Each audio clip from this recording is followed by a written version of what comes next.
The champagne glass slipped from Sophia's fingers, shattering against the marble floor of the downtown penthouse as she watched her younger sister Melody wrap herself around Jake's arm like expensive silk. The countdown to midnight had begun, and instead of watching fireworks, Sophia found herself witnessing the spectacular implosion of her carefully planned evening. What her sister didn't know, what nobody at this glittering New Year's Eve party knew, was that Sophia's heart had been racing all night for an entirely different reason, and it had nothing to do with the man Melody was currently batting her eyelashes at.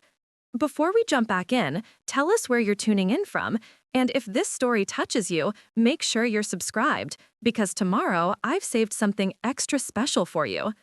The evening had started with such promise. Sophia Chen adjusted the emerald green dress she'd spent weeks choosing, the one that made her dark eyes sparkle and complemented her petite frame perfectly.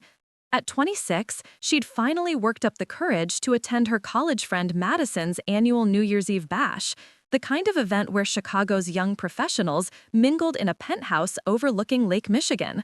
The invitation had been extended through Jake Morrison, Madison's cousin, whom Sophia had been casually dating for the past 2 months. Jake was everything her traditional parents hoped she'd bring home: stable, ambitious, working his way up the corporate ladder at a prestigious consulting firm. He treated her well, remembered important details about her day, and never failed to open doors or pull out chairs. Their relationship felt safe, comfortable, like a warm sweater on a cold Chicago winter. Yet something indefinable was missing, some spark that Sophia couldn't quite name, but definitely couldn't ignore. That spark had walked into her life 3 weeks ago in the most unexpected way possible.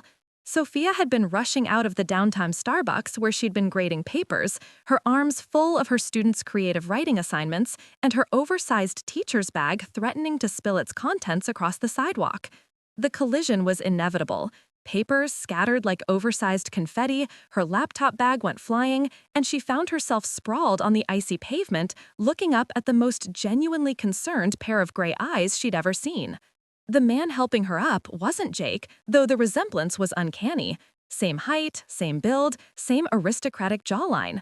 But where Jake's hair was perfectly styled and his clothes meticulously pressed, this man's dark hair was slightly disheveled. His worn leather jacket was lived-in rather than showroom perfect, and his hands, as they gathered her scattered papers, were stained with what looked like paint.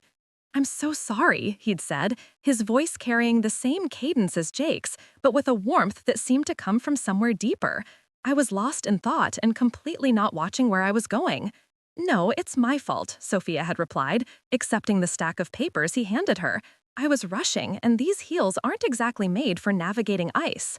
He'd smiled then, and Sophia felt something shift inside her chest, like a key turning in a lock she hadn't known existed. "I'm Ethan Morrison," he'd said, extending his hand. Morrison? The name had sent a jolt through her. "Are you related to Jake Morrison by any chance?" His expression had shifted, become more guarded. "He's my twin brother. Do you know Jake?" Twin brother, of course. That explained the resemblance and the strange sense of familiarity mixed with something entirely new. "I'm dating him," Sophia had said, immediately regretting the words when she saw something flicker across Ethan's features.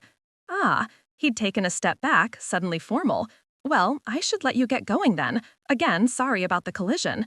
But he'd already started walking away, leaving Sophia standing on the sidewalk with her papers clutched to her chest and a dozen questions burning in her throat. That should have been the end of it. A chance encounter, a moment of mistaken attraction, nothing more. Except Sophia couldn't stop thinking about those paint-stained hands and the way Ethan's smile had seemed to reach his eyes in a way that Jake's never quite did. She'd found herself taking longer routes past that Starbucks, hoping for another accidental meeting while simultaneously feeling guilty about it.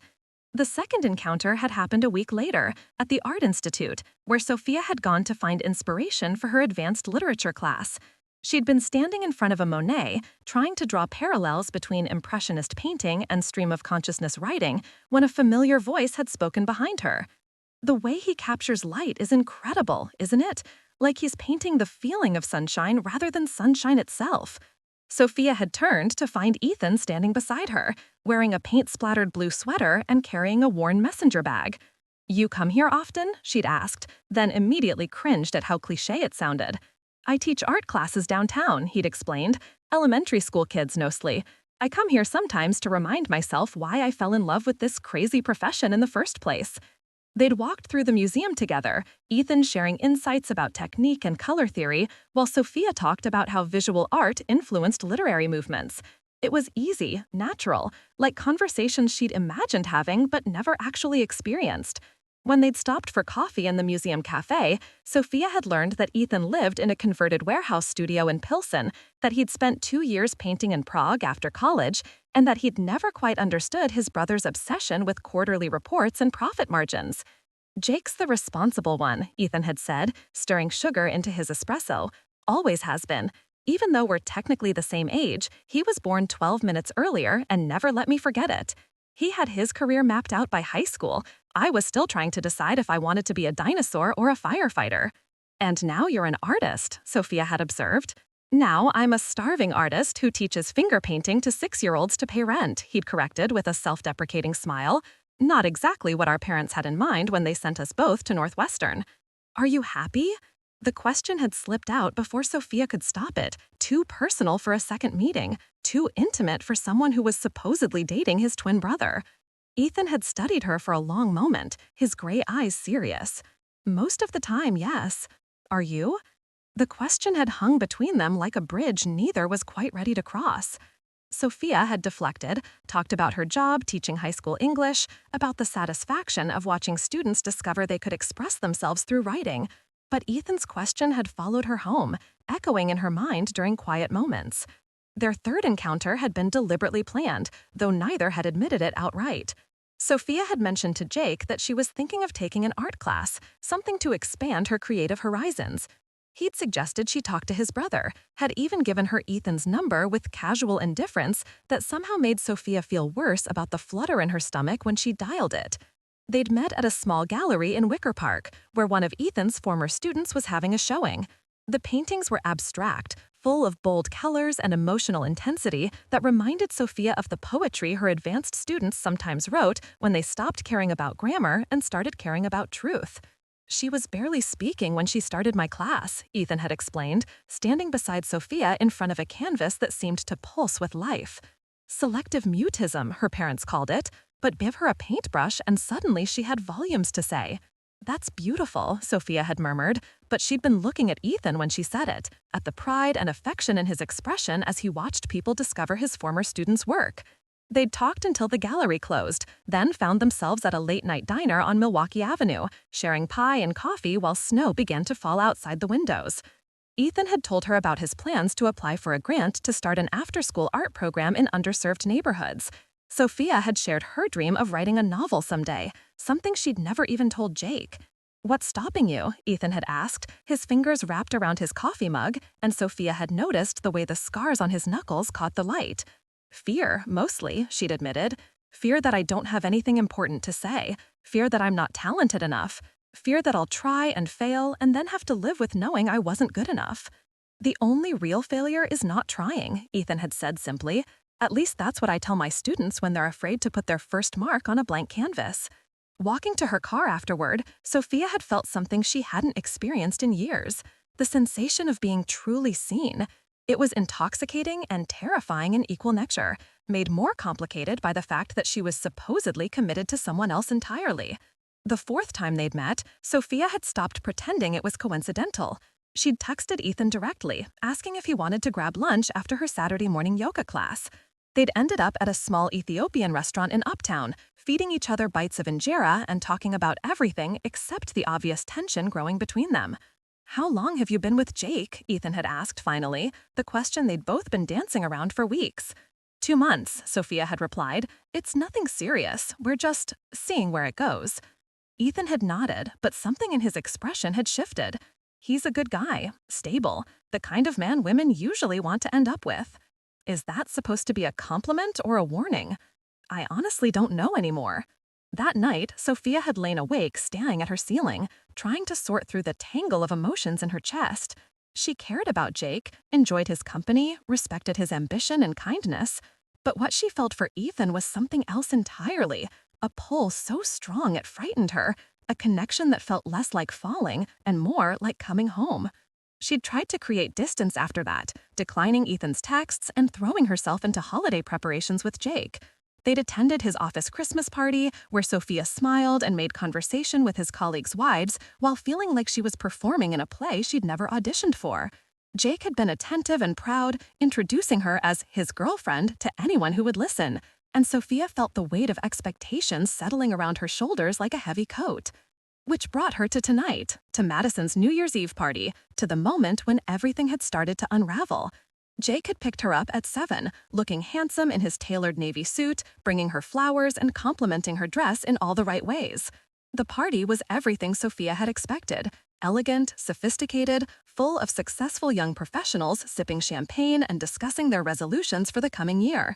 Madison's penthouse was stunning, all Preparing and narrating this story took us a lot of time, so if you are enjoying it, subscribe to our channel. It means a lot to us. Now back to the story.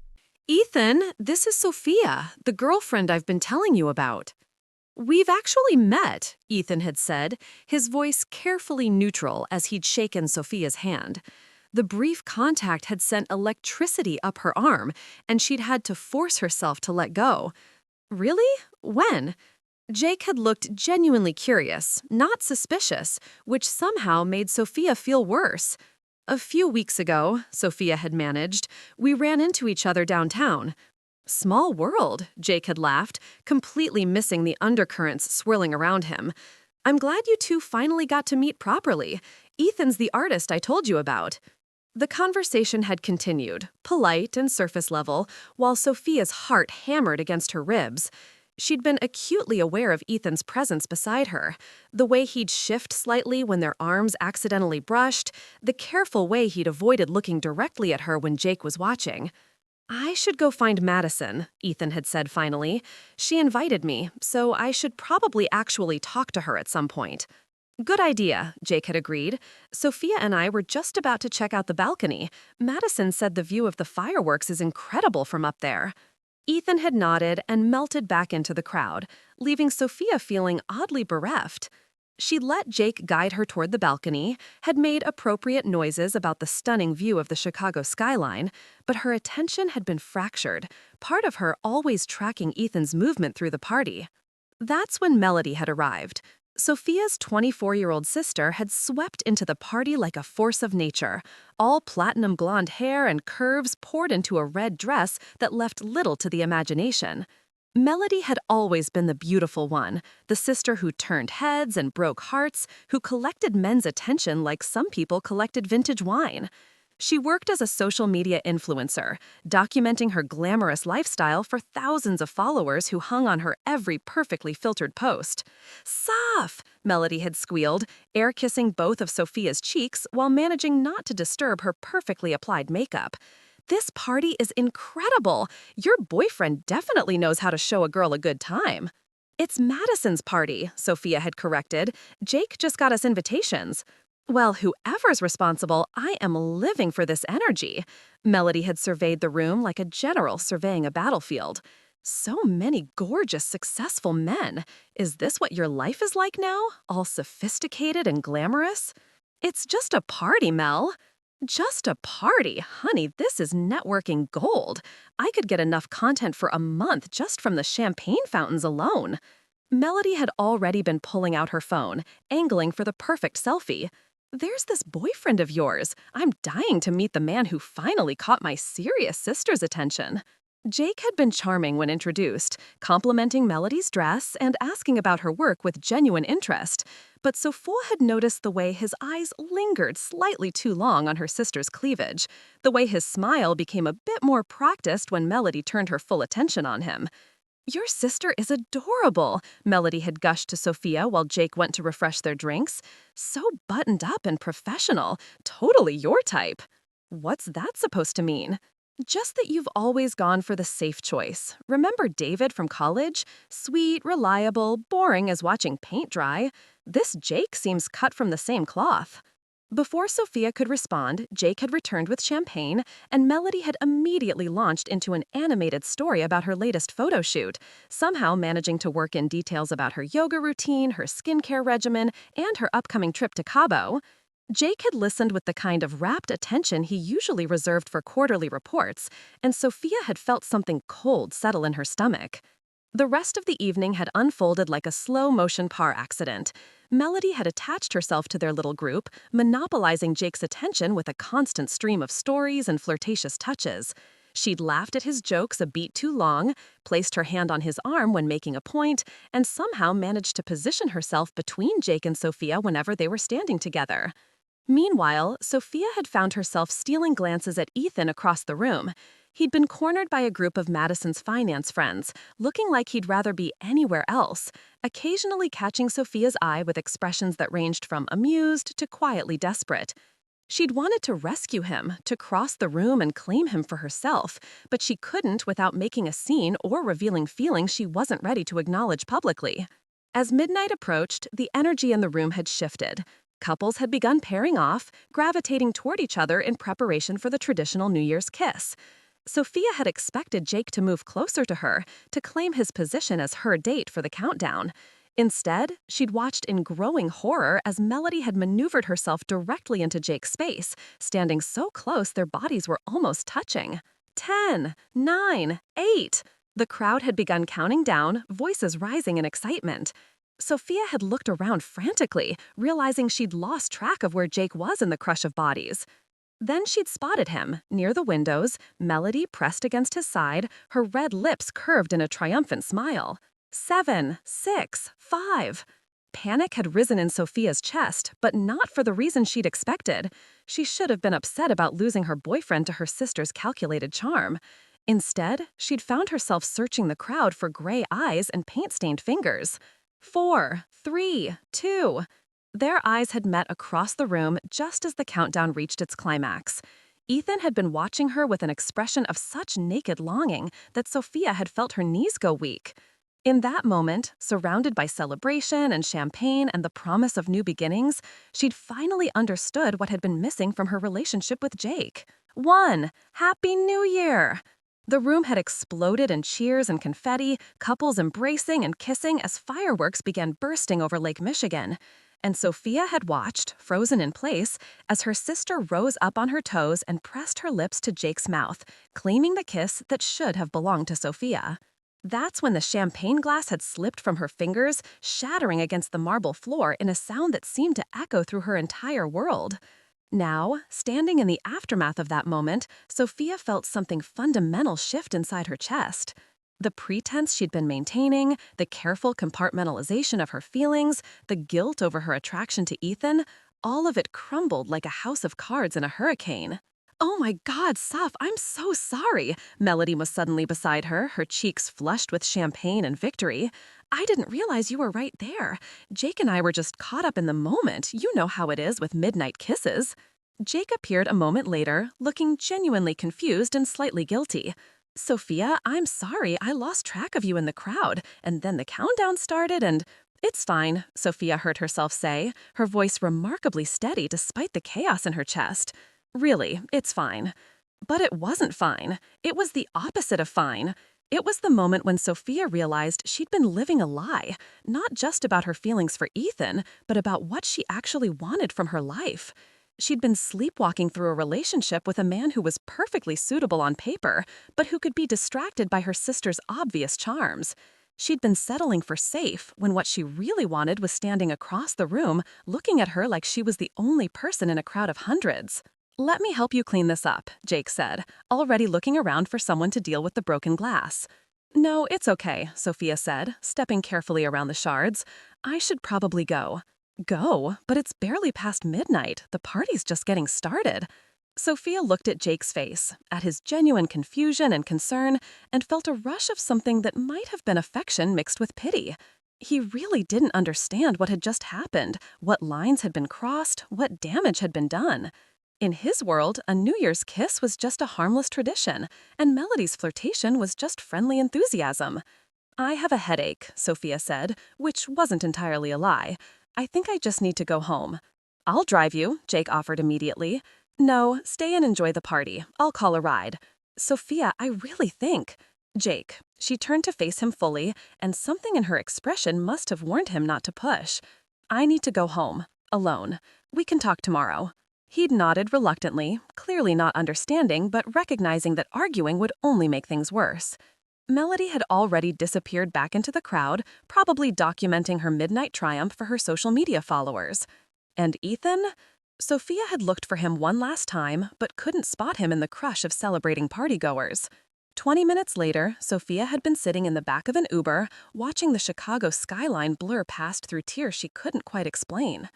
Her phone had buzzed with texts, Jake apologizing and asking if she was okay, Melody sending heart emojis and party photos, Madison thanking her for coming and hoping she'd had fun. But the text that made her hands shake was from Ethan, sent just minutes after she'd left the party. "Are you okay?" I saw what happened. She'd stared at those 6 words for the entire ride home, her thumb hovering over the keyboard, trying to formulate a response that wouldn't reveal too much or too little. In the end, she'd simply typed back, "No, but I will be." His response had been immediate, "Can we talk tomorrow?" And Sophia, sitting in her empty apartment as fireworks continued to light up the sky outside her windows, had typed the 3 words that would change everything. "Yes, please, come." Now, 12 hours later, she was pacing her living room in yoga pants and an oversized sweater, empty coffee cups scattered across her table, and her heart hammering against her ribs as she waited for the knock on her door that would either clarify everything or destroy what little peace she'd managed to construct around her feelings. Because the truth was, last night had been a revelation in more ways than one. Yes, she'd realized that Jake wasn't the man she wanted to build a future with. Yes, she'd seen her sister's true colors more clearly than ever before. But most importantly, she'd finally admitted to herself what she'd been fighting for weeks. She was completely, irrevocably in love with Ethan Morrison, and watching her sister kiss his twin brother had been the catalyst she'd needed to stop living in denial. The question now was what she was going to do about it. The knock came at exactly 2 o'clock in the afternoon, 3 sharp raps that seemed to echo through Sophia's entire apartment. She'd been expecting it, had been checking her reflection in every surface she passed for the last hour, but her heart still jumped like a startled bird when the sound finally came. Through the peephole, she could see Ethan standing in the hallway, his hands shoved deep in the pockets of his worn leather jacket, his dark hair slightly damp from the light snow that had been falling all morning. Sophia took a deep breath, smoothed her sweater one last time, and opened the door. "Hi," Ethan said, his gray eyes searching her face with an intensity that made her stomach flutter. "Hi," she replied, stepping aside to let him in. "Would you like some coffee? I made way too much." "That would be great." They moved through the small ritual of hospitality, Sophia pouring coffee into mismatched mugs, while Ethan examined the bookshelves that lined her living room walls, both of them hyper-aware of the other's presence in the intimate space of her apartment. When she handed him his mug, their fingers brushed, and the contact sent electricity shooting up her arm. "Nice place," Ethan said, settling onto her couch while she curled up in the armchair across from him, maintaining a careful distance. "Very you." "What does that mean?" "Thoughtful, layered, full of stories." He gestured to the books, the framed photographs, the small collection of pottery she'd picked up at various art fairs over the years. "It feels like a home, not just a place to store your stuff." Sophia felt heat rise in her cheeks at the compliment. "Thank you." They sat in silence for a moment, sipping their coffee and avoiding the enormous elephant that had taken up residence in the middle of her living room. Finally, Ethan set down his mug and leaned forward, his elbows on his knees. "How are you doing? Really?" The question, asked with such genuine concern, nearly undid her. "I don't know," she admitted. Confused, angry, relieved, all at the same time. Relieved? Sophia wrapped her hands around her coffee mug, using the warmth to ground herself. "Because now I don't have to pretend anymore." "Pretend what?" She met his eyes, and the words came out in a rush before she could lose her nerve. "That I don't have feelings for you. That I haven't been thinking about you constantly for weeks. That watching my sister kiss your brother last night didn't feel like the universe finally giving me permission to stop lying to myself." Ethan went very still. "Sophia, I know it's complicated, she continued, the words tumbling out now that she'd started. I know you probably think I'm just confused or upset about what happened with Jake. But the truth is, what I felt last night wasn't heartbreak over losing him. It was relief that I finally had a reason to stop pretending to be someone I'm not. Who were you pretending to be?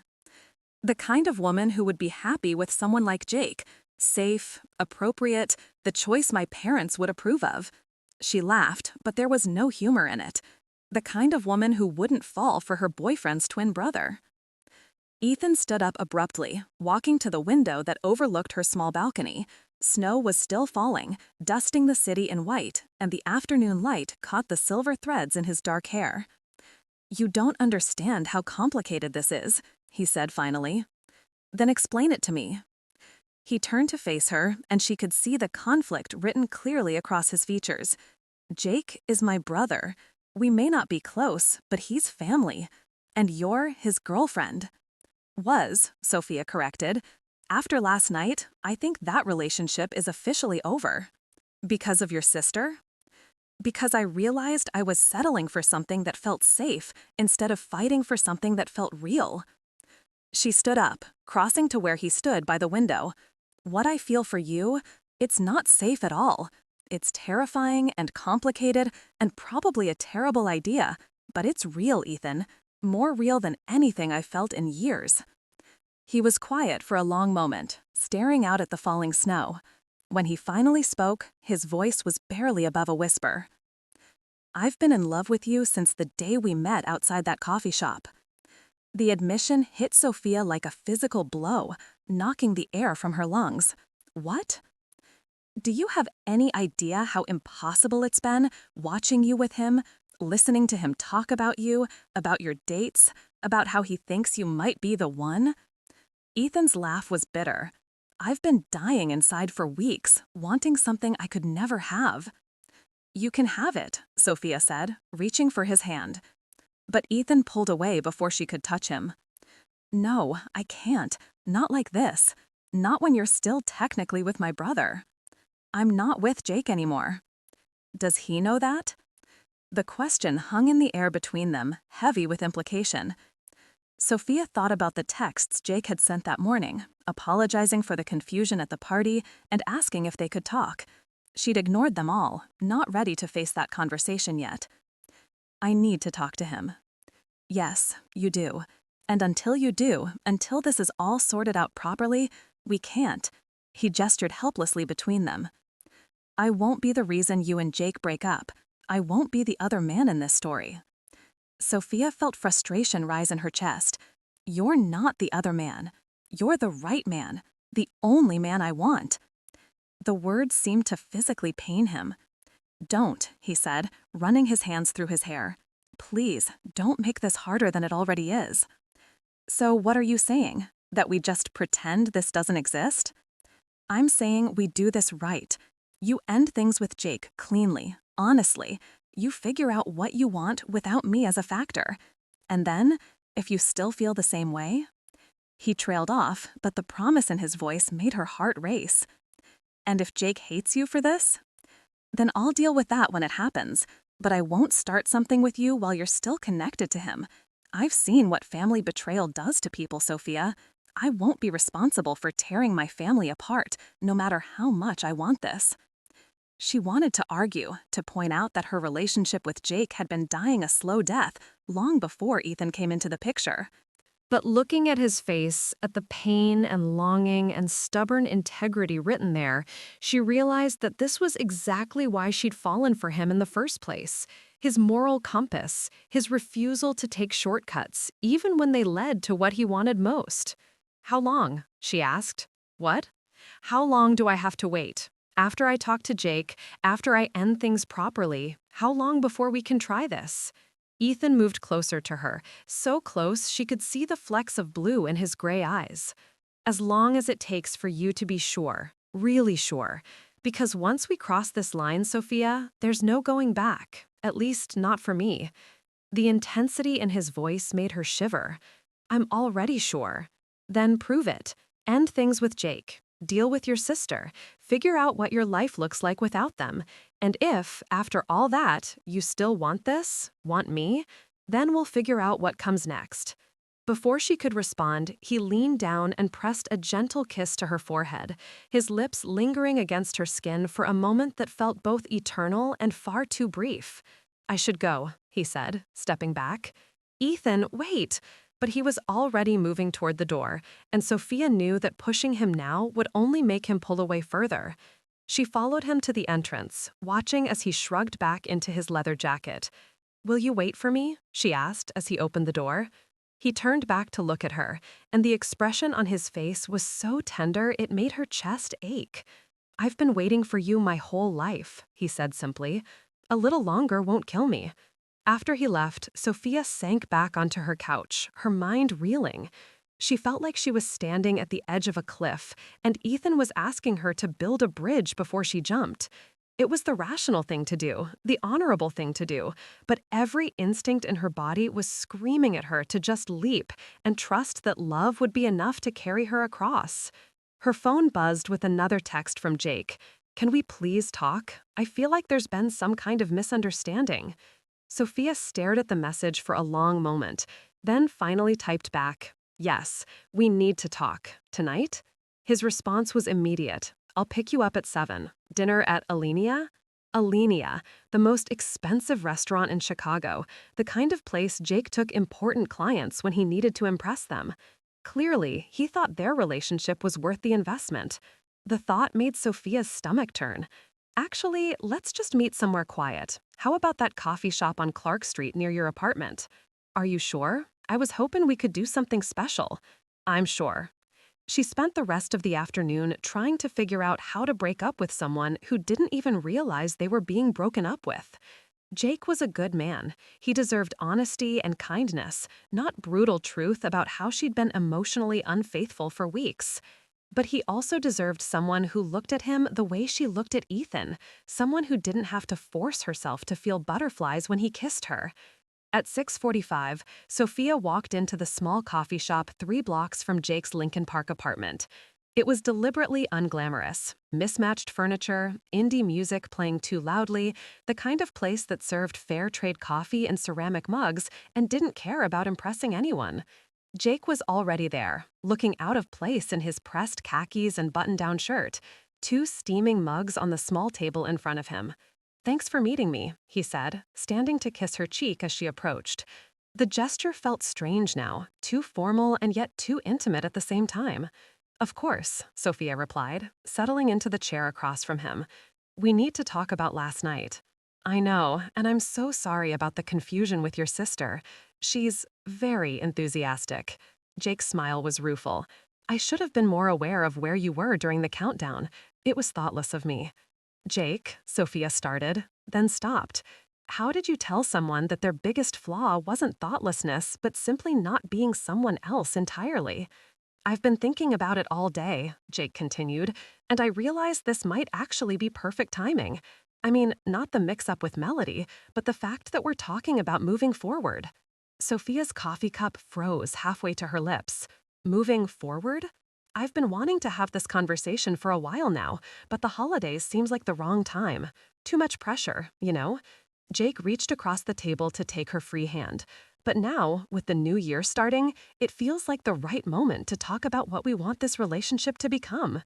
Cold dread settled in Sophia's stomach. What do you mean? I mean, I think we're ready for the next step. Moving in together, maybe. I know your lease is up in March, and my place has plenty of room for 2 people. Jake's thumb traced circles on the back of her hand, and Sophia had to fight the urge to pull away. I love spending time with you, Sophia. You're intelligent, beautiful, stable. You'd be perfect for my life. Perfect for his life. Not perfect for him, not the love of his life, but perfect for the life he'd already constructed, like a piece of furniture that would complement his existing decor. Jake, she said again, more firmly this time, I need to tell you something. But he was already pulling out his phone, swiping to what looked like a real estate app. I actually found this amazing 2-bedroom in River North. Great neighborhood, close to both our jobs, perfect for entertaining. Want to see the pictures? Jake, stop. Sophia pulled her hand free from his grip. Please, just listen to me for a minute. Something in her tone must have finally penetrated his enthusiasm because he set down his phone and looked at her with suddenly focused attention. Is everything okay? No, she said simply, it's not. She took a deep breath and tried to find words that would be honest without being cruel. Last night, when I saw you with Melody, I realized something important about us, about me. What's that? I realized that if I was truly in love with you, watching my sister kiss you would have broken my heart. Instead, it felt like relief.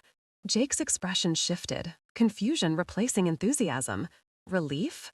Relief that I finally had a reason to examine what I've been feeling. Or rather, what I haven't been feeling. Sophia wrapped her hands around her coffee mug, using the warmth to steady herself. Jake, you're an amazing man. You're kind and successful, and any woman would be lucky to be with you. But I'm not the right woman. I don't understand. We get along great. We have fun together. We want the same things? Do we? Sophia asked gently. Because when you talk about our future, it sounds like you're describing a business partnership. Compatible goals, shared resources, mutual benefit. That's not love, Jake. That's a merger. He was quiet for a long moment, his brow furrowed as he processed her words. Is this about your sister? Because I can explain. It's not about Melody. It's about the fact that when I saw her with you, I wasn't devastated. I was relieved that someone else wanted the life you're offering, because I've been pretending to want it too. Pretending? The word came out sharp, almost wounded. Not intentionally. I care about you, Jake. I really do. But caring isn't the same as being in love, and I think we both deserve someone who looks at us like we hung the moon. Jake leaned back in his chair, studying her face as if seeing her clearly for the first time. Is there someone else? The question hit like a physical blow. Sophia thought about Ethan's gray eyes, about paint-stained fingers, and conversations that made her feel truly seen. She thought about his words from that afternoon. I won't be the other man in this story. Not in the way you're thinking, she said carefully. But yes, I care about you, Jake. I really do. But caring isn't the same as being in love, and I think we both deserve someone who looks at us like we hung the moon. Jake leaned back in his chair, studying her face as if seeing her clearly for the first time. Is there someone else? The question hit like a physical blow. Sophia thought about Ethan's gray eyes, about paint-stained fingers, and conversations that made her feel truly seen. She thought about his words from that afternoon. I won't be the other man in this story. Not in the way you're thinking, she said carefully. But yes, I've realized what it feels like to have real feelings for someone. And what I feel for you, as much as I wish it were different, isn't that. The silence stretched between them, heavy with the weight of 2 months of carefully constructed expectations crumbling. Finally, Jake nodded slowly. I appreciate your honesty, he said, his voice carefully controlled. Though I have to admit, I'm surprised. I thought we were building something solid. We were building something safe, Sophia corrected. There's a difference. Safe isn't necessarily bad. No, it's not. But it's not enough for me, and I don't think it should be enough for you either. You deserve someone who's excited about the apartment listings you want to show them, someone who lights up when you talk about quarterly projections. Jake's laugh was rueful. When you put it like that, it doesn't sound very romantic, does it? Romance doesn't have to be grand gestures and poetry, but it should make you feel something more than compatibility. They finished their coffee in companionable silence, the sting of breakup softened by mutual recognition that this was the right choice. When Jake walked her to her car, he kissed her cheek one last time, the gesture feeling more like a goodbye between friends than former lovers. I hope you find what you're looking for, he said, his hands shoved deep in his coat pockets. I hope you do too. Driving home, Sophia felt lighter than she had in months. The guilty weight she'd been carrying around was finally gone, replaced by something that felt like possibility. She'd done the right thing, the honest thing, and now she was free to pursue what she really wanted. Her phone rang as she was walking up the stairs to her apartment. Melody's name flashed on the screen, and Sophia considered letting it go to voicemail. but avoiding her sister would only delay the inevitable conversation. "Hey, Mel," she answered, unlocking her front door. "Sophia, oh my God, I've been trying to reach you all day. Are you okay? You left so suddenly last night." "I'm fine, just tired." "Good, because I have to tell you about the most amazing thing that happened after you left." Melody's voice was bright with excitement, and Sophia could picture her pacing around her downtown loft, gesturing wildly as she talked. "Jake and I ended up talking for hours. He's so much more interesting than I initially thought." Sophia set down her purse and keys, a familiar knot forming in her stomach. "Interesting how?" "Well, obviously he's gorgeous, but he's also really ambitious. Did you know he's up for a promotion to senior associate? And he has this 5-year plan that's incredibly impressive. He's the kind of man who knows what he wants and goes after it."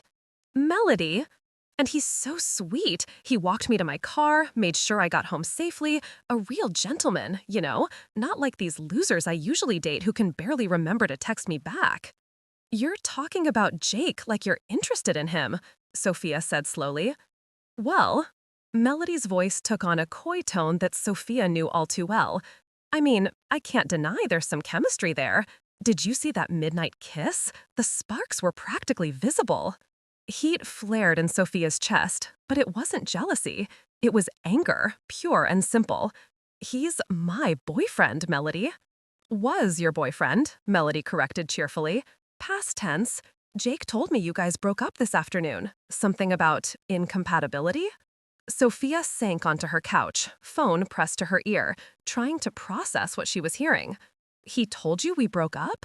"He called me around 8, said he needed someone to talk to, and since we'd connected so well last night." Melody trailed off, but the implication was clear. "I mean, I was surprised, obviously. You guys seemed so stable, but he said you'd both realized you weren't right for each other." "And you immediately offered to console him?" "Don't be like that, Soph. It's not like I went after him while you were still together. You broke up with him, remember? He's a free agent now." "We broke up 6 hours ago, Melody. 6 hours." "Okay, yes, the timing isn't ideal, but you can't expect me to ignore a connection just because of some arbitrary waiting period. It's not like you were in love with him anyway." The casual dismissal of Sophia's feelings, the complete lack of consideration for how this might affect her, was so typically Melody that Sophia almost laughed. "Almost? How do you know I wasn't in love with him?" "Because you broke up with him," Melody said, as if it were obvious. "People don't leave relationships they're invested in. Plus, Jake said you told him there was someone else." Sophia's breath caught. He said, "What?" "Not specifically someone else, but that you'd realized what real feelings were supposed to feel like, which obviously means you've got your eye on someone." Melody's voice took on a wheedling tone. "Come on, spill. Who is he? Do I know him?" That's not the point, Melody." "Of course it's the point. If you've moved on, then there's no reason I can't explore things with Jake. It's perfect, actually. We're both available, we're obviously attracted to each other, and we have so much in common." "What could you possibly have in common with Jake?" "Ambition, success, appreciation for the finer things in life." Melody's voice was warming to her theme. "Did you know he's thinking about buying a place in River North? I was just telling him about this amazing penthouse I saw in Architectural Digest. We could totally go look at properties together." Sophia closed her eyes, recognizing the pattern. Melody had found herself a new project, a successful man she could mold into the lifestyle she wanted. And Jake, fresh from a breakup and probably feeling rejected, would be vulnerable to her particular brand of flattery and attention. "Melody, you can't just swoop in on my ex-boyfriend." "Why not? You don't want him. I do. It's not complicated." "Yes, it is complicated. It's been one day. Have some respect for..." "Respect for what? A relationship you just admitted wasn't working? Sophia, I love you, but you can't break up with someone and then get mad when they move on." "I'm not mad that he's moving on. I'm mad that my sister is the one he's moving on with." "Would you rather it be some random stranger? At least this way we can keep it in the family." Melody laughed at her own joke. "Think about it. Family dinners are going to be so much less awkward when we're both dating Morrison brothers."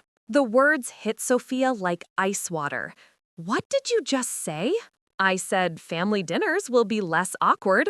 No, the part about Morrison brothers. There was a pause, and when Melody spoke again, her voice was carefully neutral. Jake mentioned he has a twin brother, Ethan, I think.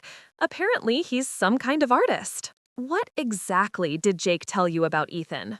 Nothing much, just that he's the black sheep of the family, lives in some converted warehouse, makes no money, the usual artistic type. Melody's voice took on a considering tone. Although, now that I think about it, Jake seemed kind of weird when he mentioned him. Asked if I'd met him at the party. Sophia's heart stopped. What did you tell him? The truth, that I'd seen him but didn't talk to him. He seemed relieved, which I thought was strange. Why would he care if I'd met his brother? Because Jake wasn't stupid, Sophia realized with growing dread.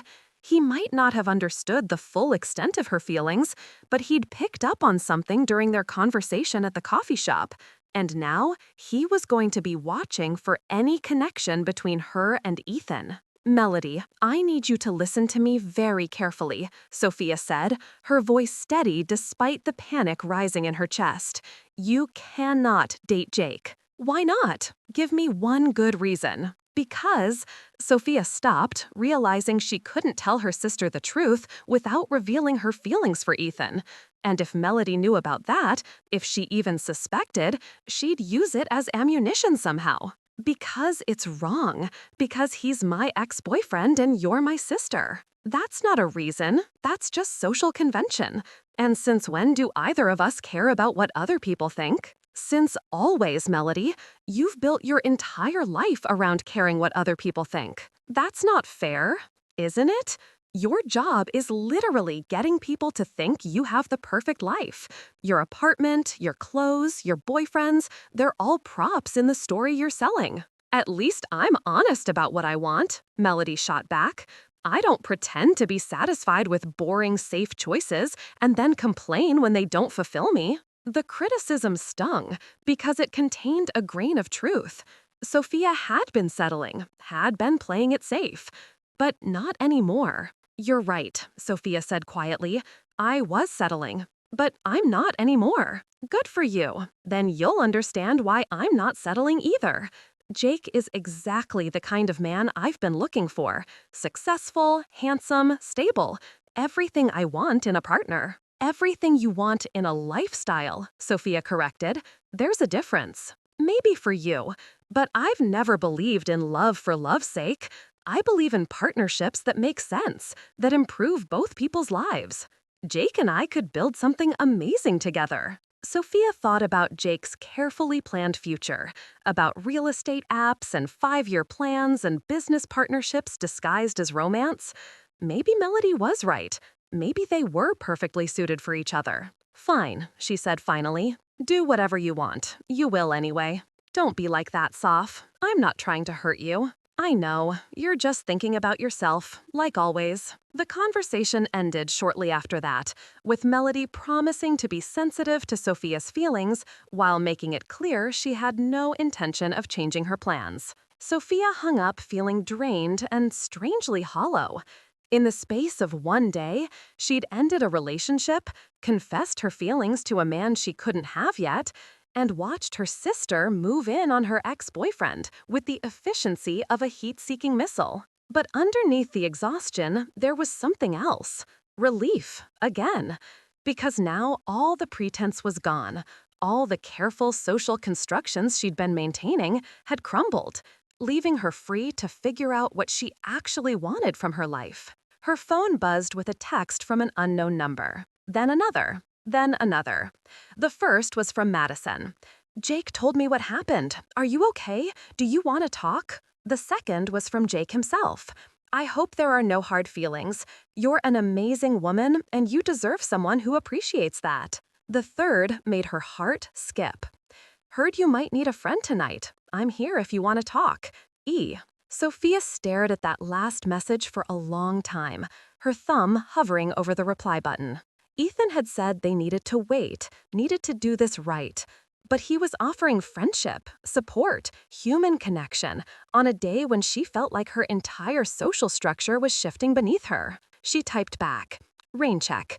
I think I need to process all this alone tonight, but thank you." His response was immediate. "Of course, I'm proud of you for doing the hard thing." And somehow, those 7 words meant more to her than all of Jape's apologies and Melody's justifications combined.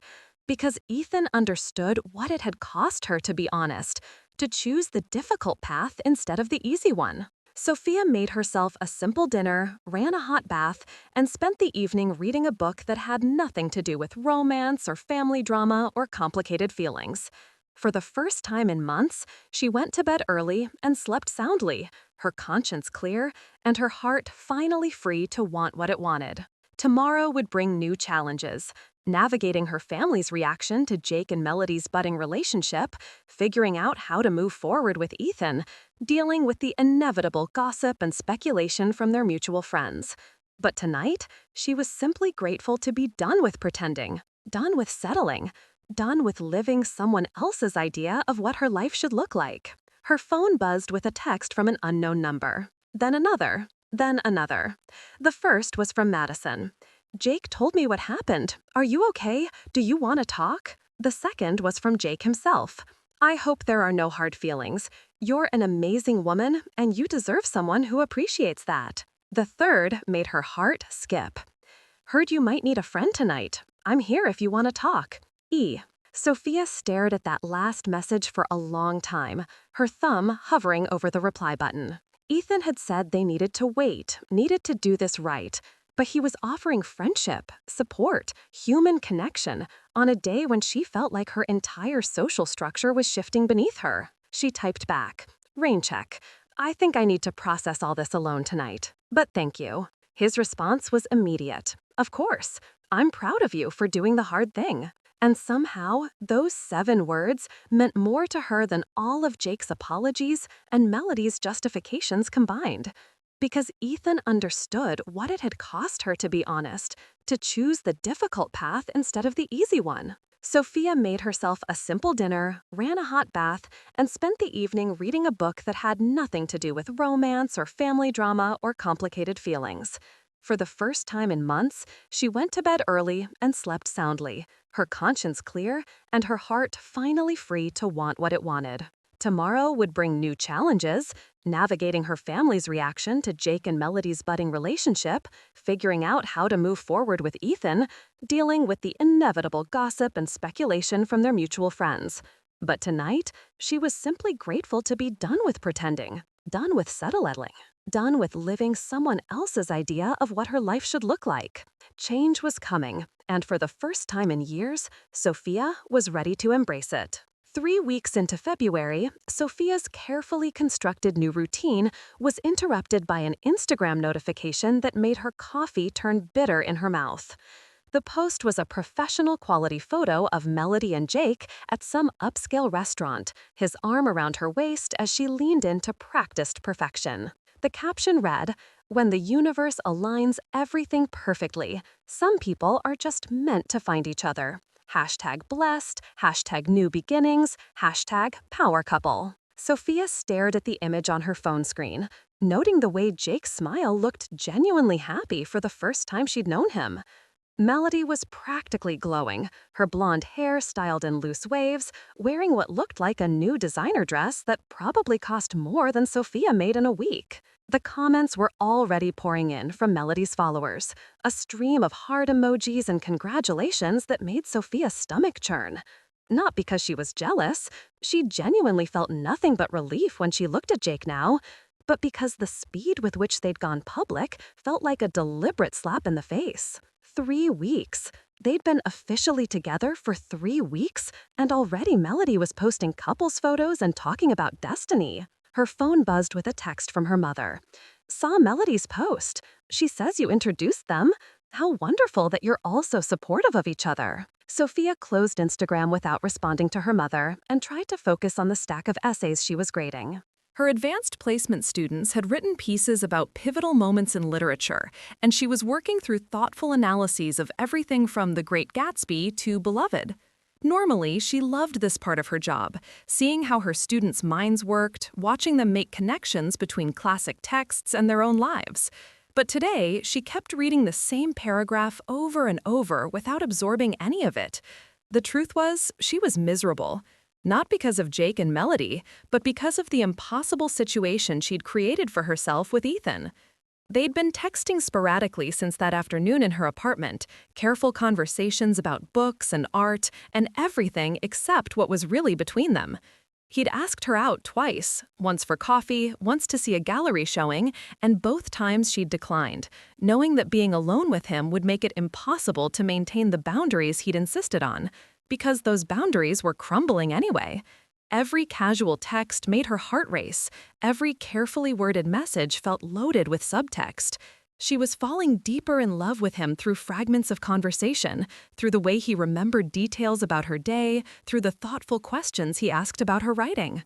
2 days ago, he'd sent her a photo of a mural he discovered on the south side, an explosion of color and movement that seemed to capture joy in motion. His message had been simple. Thought you'd appreciate this. It reminds me of how you describe your students when they finally find their voice in writing. She'd stared at that text for an hour, overwhelmed by how perfectly he understood her, by how he saw connections between art and her life that she'd never noticed herself. She'd written and deleted a dozen responses before finally settling on, "It's beautiful. Thank you for thinking of me." What she'd wanted to write was, "I love that you see me this clearly. I love that you notice things that would make me happy. I love you, and this waiting is killing me." Her phone rang, interrupting her brooding. Ethan's name appeared on the screen, and Sophia's heart immediately started hammering against her ribs. "Hi," she answered, trying to sound casual. "Hi, how are you holding up?" "Fine. Why wouldn't I be fine?" "Because your sister just posted engagement photos." Sophia nearly dropped her phone. "What? You didn't see? She just put up another post. Jake proposed at some restaurant in the Gold Coast. The ring looks like it cost more than my annual salary." Sophia frantically opened Instagram again, her hands shaking as she navigated to Melody's profile. There it was, a new post from 20 minutes ago. A close-up shot of Melody's left hand, a massive diamond solitaire capturing the restaurant lighting, with Jake's hand covering hers. The caption was even more dramatic than the previous one. "He said yes. Actually, I said yes, but you know what I mean. Sometimes when you know, you know. 3 weeks can feel like a lifetime when you're with the right person. I can't wait to spend forever with this incredible man." Jesus, Sophia breathed, scrolling through the comments. Her family members were already chiming in with congratulations. Her mother had posted 3 separate crying happy face emojis. Her cousin had written, "This is so romantic. Love at first sight really does exist." "You okay?" Ethan's voice was gentle, concerned. "I'm processing," Sophia said honestly. "I mean, I'm not heartbroken or anything. If anything, I'm kind of impressed by the efficiency of it all. 3 weeks from first meeting to engagement? That might be a record, even for Melody." "Your family is okay with this?" "My family loves a fairy tale, and Melody's always been good at selling them what they want to see." Sophia set her phone down and rubbed her temples. "My mom probably thinks this proves that true love exists and that I am an idiot for letting him go." "Are you going to call Melody?" "I should probably congratulate her, right? That's what a good sister would do." "What do you want to do?" The question, simple as it was, stopped Sophia cold. What did she want to do? "I want to text her and ask if she's lost her mind. I want to ask Jake if he's rebounding so hard he's forgotten that marriage is supposed to be permanent. I want to call my mother and explain that love doesn't happen in 3 weeks, no matter what romantic comedies tell us." "But you're not going to do any of those things." "No, I'm going to send a polite congratulations text and pretend this is normal." Sophia paused. "Actually, you know what? I'm not. I'm tired of pretending things are normal when they're completely insane." "What are you going to do instead?" "I'm going to write. I'm going to channel all this frustration and confusion into something productive instead of letting it eat me alive." There was a moment of silence on the other end of the line. Then Ethan said, "Can I ask you something?" "Sure." "How much longer are we going to keep pretending this is sustainable?" Sophia's breath caught. "What do you mean?" "I mean, texting each other every day but never seeing each other. talking around our feelings instead of about them, waiting for some perfect moment that may never come. His voice was quiet but intense.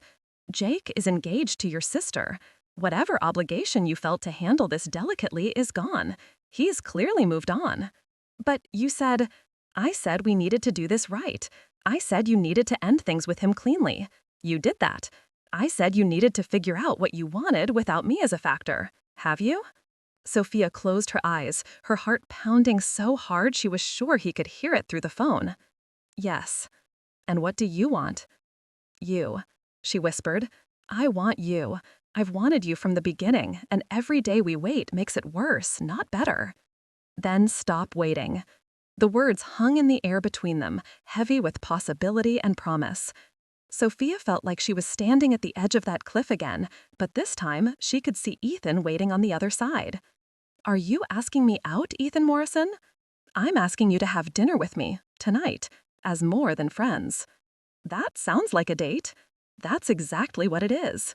Sophia smiled for the first time all day. I'd love to. Good. I'll pick you up at 7. Where are we going? Somewhere that has nothing to do with your sister or my brother or anyone else's expectations. Just us. After they hung up, Sophia sat in her living room for a long moment, marveling at how quickly everything had shifted.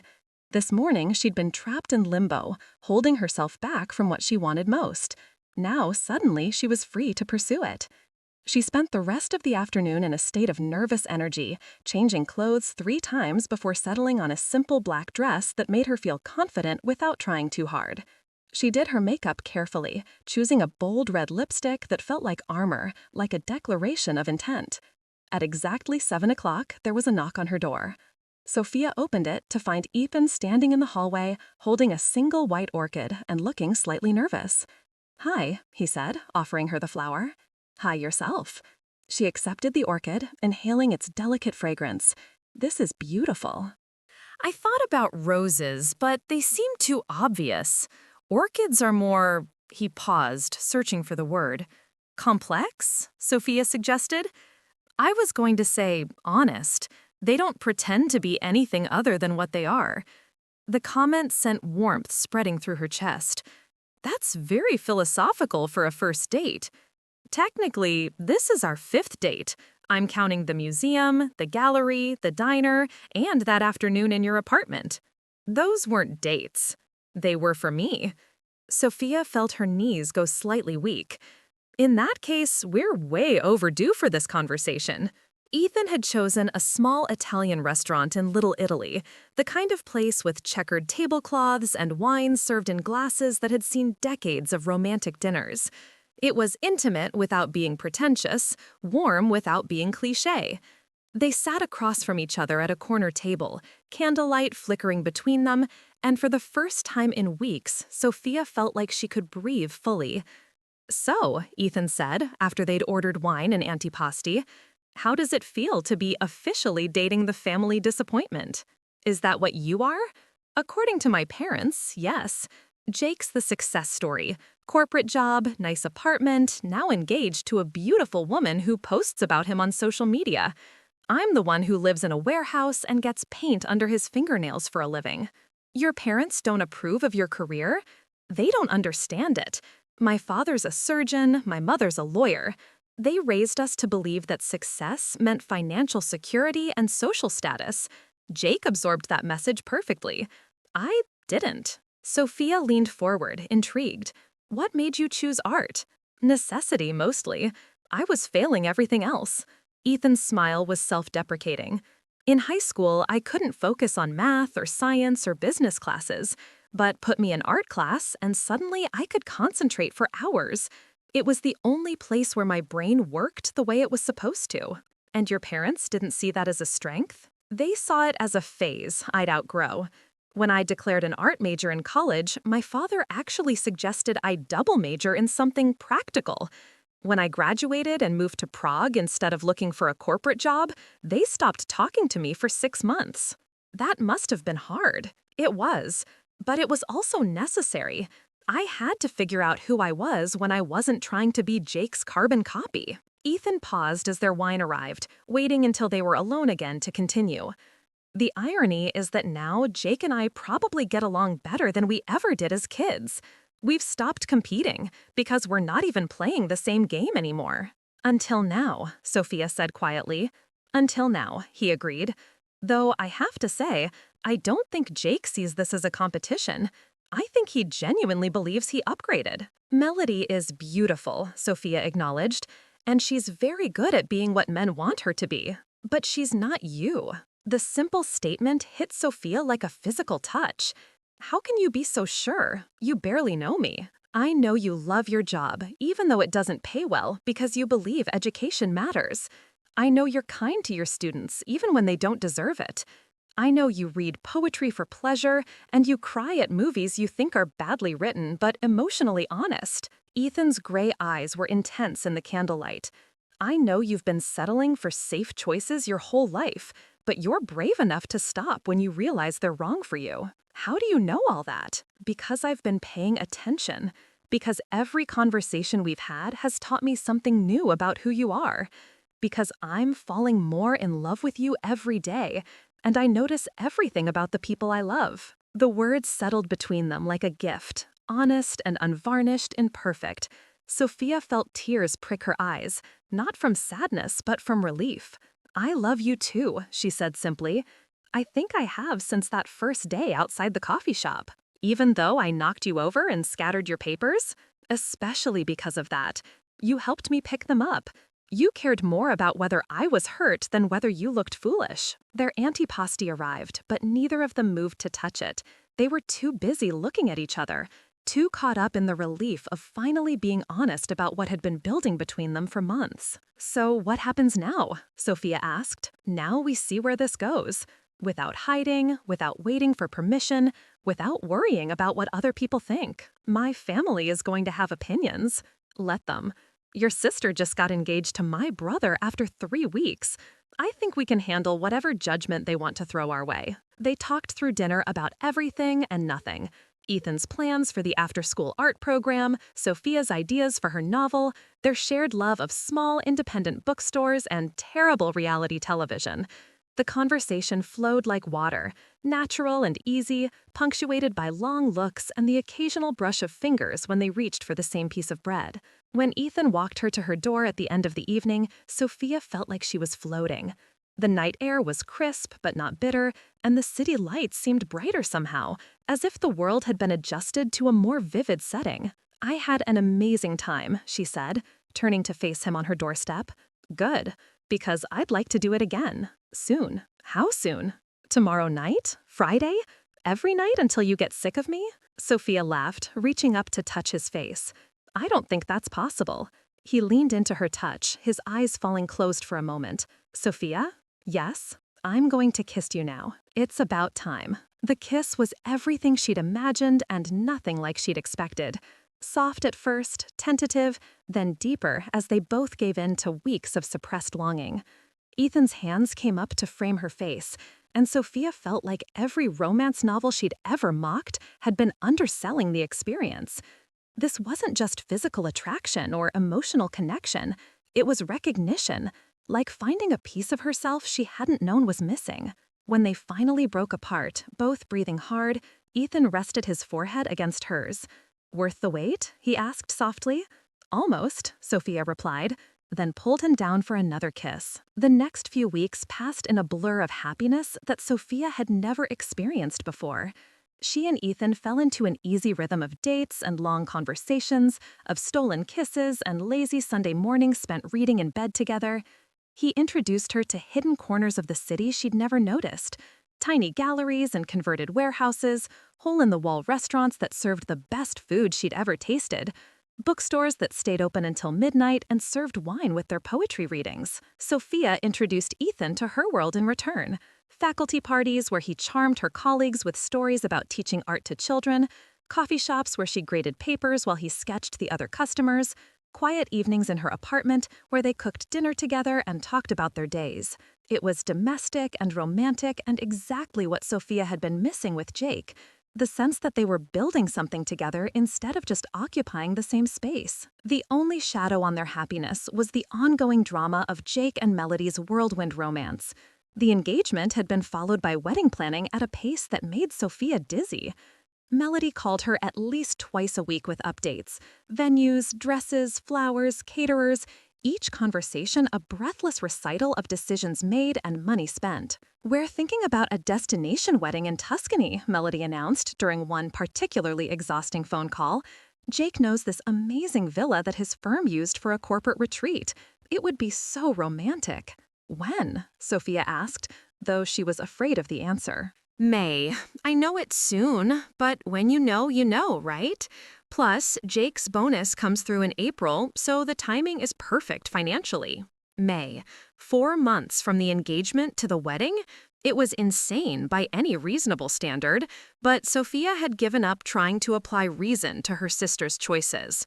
"Will you be my maid of honor?" Melody continued. "I know things have been a little weird between us, but you're my sister. I can't imagine getting married without you beside me." The request caught Sophia off guard. She'd been expecting to be invited to the wedding, but standing up for Melody felt like an endorsement of choices she couldn't support. "I'm honored that you'd ask," she said carefully, "but I'm not sure I'm the right person for that role." "What do you mean?" "I mean, you got engaged to my ex-boyfriend 3 weeks after we broke up. Standing as your maid of honor feels complicated." "Sophia, that's ancient history. You broke up with him, remember? You said yourself that you weren't right for each other." "That doesn't mean I'm ready to celebrate your wedding to him." There was a long pause. When Melody spoke again, her voice was cooler than before. "I thought you'd moved on. Mom said you've been seeing someone new." Sophia closed her eyes, wondering what else her mother had shared. "I have. That's not the point." "Then what is the point? Are you jealous? Because if you are, that's really not fair. You had your chance with Jake." "I'm not jealous, Melody. I'm concerned. About you, about him, about the fact that you're rushing into marriage with someone you barely know. I know him well enough. We want the same things, we're compatible in every way that matters, and we're building something amazing together." The words were almost identical to what Jake had said to Sophia that night in the coffee shop, and hearing them from Melody's mouth made her stomach turn. They were both treating marriage like a business proposition, a merger of compatible assets rather than a union of hearts. "If that's what you want," Sophia said finally, "then I hope you'll be very happy together. But you won't be my maid of honor. I'll be your sister, I'll be at your wedding, and I'll support you in whatever way I can. But I can't stand up there and pretend this feels right to me." The conversation had ended on a frosty note, with Melody making pointed comments about Sophia's inability to be happy for other people's success. But Sophia felt good about drawing that boundary, about refusing to participate in something that felt fundamentally dishonest.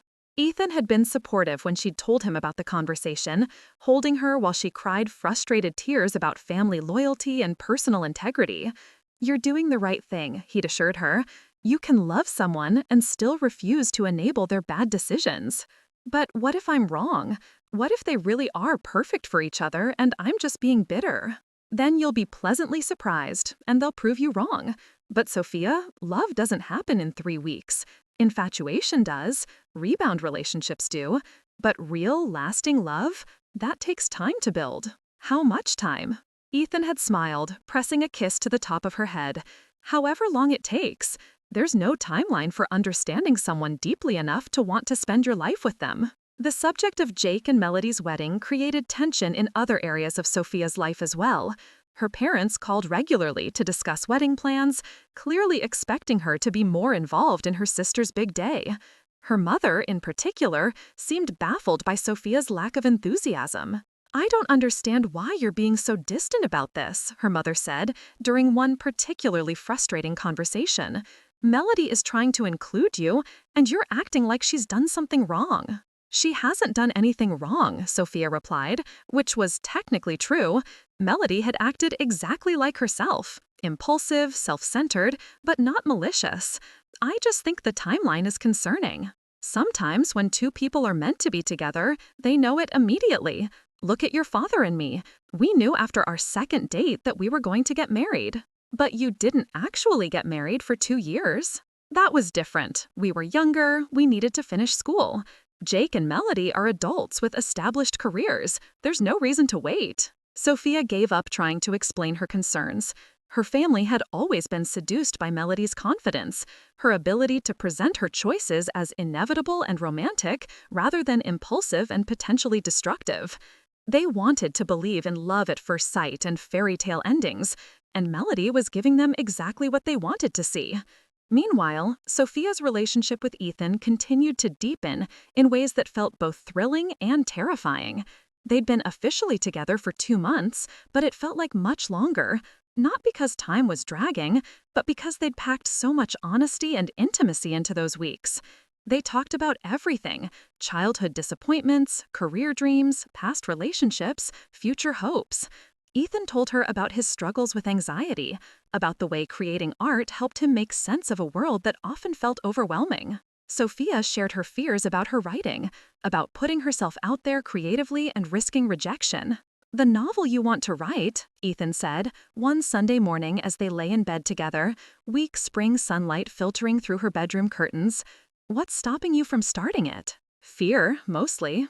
And time. And the fact that I don't know if I have anything important to say." "What would you write about?" Sophia was quiet for a moment, considering. "Probably about women who settle for what's expected instead of fighting for what they want. About the ways we lie to ourselves about what will make us happy." "Sounds like you have plenty to say." "Maybe, but what if it's terrible?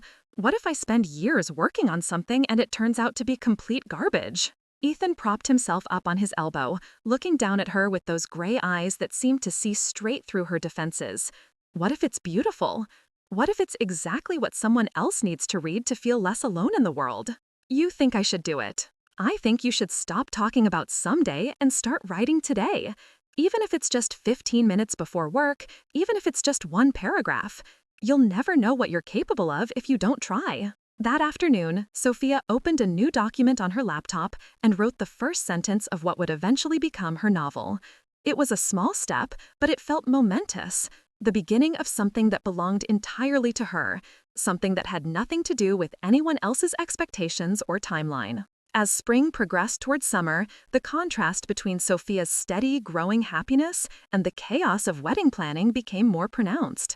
Melody's calls became increasingly frantic as vendors demanded decisions and deposits, as guest lists expanded beyond any reasonable size, as every detail became a crisis requiring immediate attention. "The florist is saying she can't guarantee peonies in May," Melody sobbed during one particularly dramatic phone call. "Peonies, Sophia. They're the whole theme of the wedding. What am I supposed to do?" "Use different flowers?" Sophia suggested, earning a gasp of horror. "You don't understand. Jake proposed in a restaurant with peony arrangements on every table. They're symbolic of our love story." Sophia bit back the observation that their love story was 3 months old and probably didn't need symbolic flowers. "I'm sure the florist will figure something out. They always do. And the villa is saying they might need to cancel because of some permit issue. The venue coordinator thinks we can resolve it, but what if we can't? What if we have to start over with a completely different location?" "Then you'll find somewhere else. Melody, you're getting married, not negotiating world peace. The details don't matter as much as you think they do." "Easy for you to say. You're not the one whose entire wedding could fall apart." Sophia almost pointed out that if a few permit issues and flower substitutions could derail the wedding, maybe it wasn't built on the strongest foundation to begin with. But she'd learned to keep those observations to herself. The final straw came in early April, when Melody called in tears because Jake had suggested they postpone the wedding until the fall. "He says it's just practical, that we could use more time to plan properly, but I know what he's really saying. He's getting cold feet." "Maybe he's just being sensible," Sophia offered. "Fall weddings are beautiful, and you'd have more time to—" "Don't you dare take his side," Melody snapped. "I need you to support me, not give me reasons to doubt my fiancé." "I'm not giving you reasons to doubt him. I'm suggesting that maybe he has a point about rushing into such a big decision." There we go again. Sophia, the voice of reason, telling everyone else to slow down and think things through. Not everyone wants to spend years analyzing every choice, you know. Some of us trust our instincts. And some of us learn from our mistakes, Sophia replied, her patience finally snapping. You've been engaged 4 times, Melody. 4 times. Maybe Jake's right to want to slow down. The silence on the other end of the line was deadly. When Melody spoke again, her voice was ice cold. I was 17 when I got engaged to Marcus, and we never even set a date. I was 20 when Derek and I broke up before any wedding planning happened. My engagement to Ryan lasted 3 months and ended when I found out he was cheating. None of those relationships were real, Sophia. This one is. How can you be sure? Because Jake loves me, because we're building a life together, because he sees me as someone worth investing in, not just someone to pass time with until something better comes along. The comment was clearly aimed at Sophia's own dating history, but it hit differently than Melody had probably intended. Because Sophia finally understood what real love felt like, what it meant to be with someone who saw her as worth investing in. And that knowledge made her even more certain that what Melody had with Jake wasn't the same thing. I hope you're right, Sophia said quietly. I really do. But Melody, if you have to pressure someone into marrying you quickly, if they're asking to slow down and you're pushing to speed up, that's not a good sign. You know what's not a good sign? A sister who can't be happy for me. A sister who finds problems with every choice I make. I'm not trying to find problems. I'm trying to understand why you're in such a rush. Because I love him, and he loves me, and we don't need anyone's permission to build our life together, including yours. The conversation had ended there, with Melody hanging up in tears and Sophia staring at her phone in frustration. She'd tried to be supportive, had bitten her tongue through months of wedding planning madness, but she couldn't pretend that what she was watching felt healthy or sustainable. That evening, she told Ethan about the fight while they cooked dinner together in his warehouse apartment. The space was everything Sophia had expected: exposed brick walls, tall windows, canvases in various stages of completion propped against every available surface. But it was also warm and lived in, filled with books and plants and the kind of accumulated treasures that made a place feel like home. She's scared, Ethan observed, stirring pasta sauce while Sophia chopped vegetables for their salad. People don't usually push that hard for something unless they're afraid it might disappear. Scared of what? That if they wait too long, Jake will realize this isn't what he really wants, that the fairy tale will fall apart under scrutiny. Sophia paused in her chopping. Do you think that's what's going to happen? I think Jake is rebounding from losing you, and Melody is rebounding from every relationship that didn't work out the way she wanted. They're both trying to prove something, to themselves, to their families, to each other. That's not a great foundation for marriage. But what if I'm wrong? What if they really are perfect for each other, and I'm just being judgmental because I can't understand their timeline? Ethan set down his spoon and turned to face her fully. Sophia, love, there's a difference between being judgmental and being observant. You know your sister, you know my brother, and you know what healthy relationships look like because you're in one now. Am I? The question slipped out before she could stop it, revealing an insecurity she hadn't realized she was carrying. Are you what? In a healthy relationship. I mean, we've been together for 2 months, and I love you more than I've ever loved anyone. Is that normal? Or am I just repeating the same pattern as Melody, falling too hard too fast? Ethan smiled, reaching out to touch her cheek. The difference is that we spent months getting to know each other before we started dating. We've seen each other in different contexts, in different moods. We've talked about our fears and our flaws and the ways we've screwed up in the past. Jake and Melody skipped all of that and went straight to planning a wedding. So you don't think I'm crazy for being this happy this quickly? I think you're exactly as happy as you should be when you find the right person at the right time in your life. Ethan leaned down to kiss her softly. Besides, I'm just as happy, so if you're crazy, at least we're crazy together. 2 weeks later, Sophia got a call that changed everything. She was grading papers in her apartment on a Thursday evening when her phone rang, displaying Jake's name. She almost didn't answer. They hadn't spoken since their breakup conversation months ago, but something about the late hour made her pick up. Sophia, I'm sorry to bother you so late. It's okay. Is everything all right? No, actually, it's not. Jake's voice sounded strained, tired, in a way she'd never heard before. Can I ask you something, and will you promise to be honest with me? Sure. When you broke up with me, you said you'd realized what real feelings were supposed to feel like. Were you talking about Ethan? Sophia's breath caught. Jake, please, just answer the question. Were you in love with my brother when we were together? She closed her eyes, weighing honesty against kindness. But Jake deserved the truth, even if it was painful. Yes, she said quietly, I was. I didn't plan it, and I didn't act on it while we were together, but yes, I was falling in love with Ethan. There was a long silence.